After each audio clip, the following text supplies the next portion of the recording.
Emotional कहानी दिल्ली की सच्ची घटना से प्रेरित।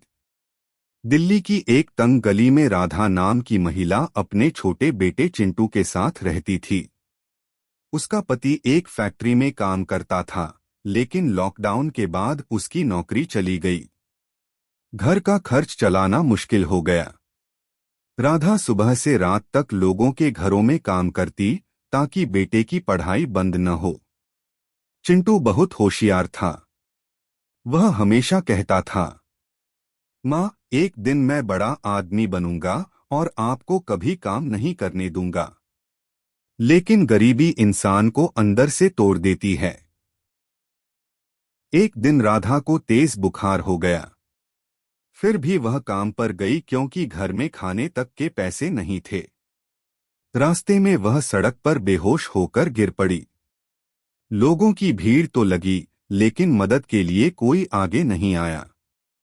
तभी चिंटू स्कूल से लौट रहा था। उसने अपनी माँ को सड़क पर देखा और जोर जोर से रोने लगा। कोई मेरी माँ को बचा लो, प्लीज। उसकी आवाज सुनकर एक ऑटो ड्राइवर रुका। उसने बिना पैसे लिए राधा को अस्पताल पहुंचाया। डॉक्टर ने कहा, अगर 10 मिनट और देर हो जाती तो जान बचाना मुश्किल था।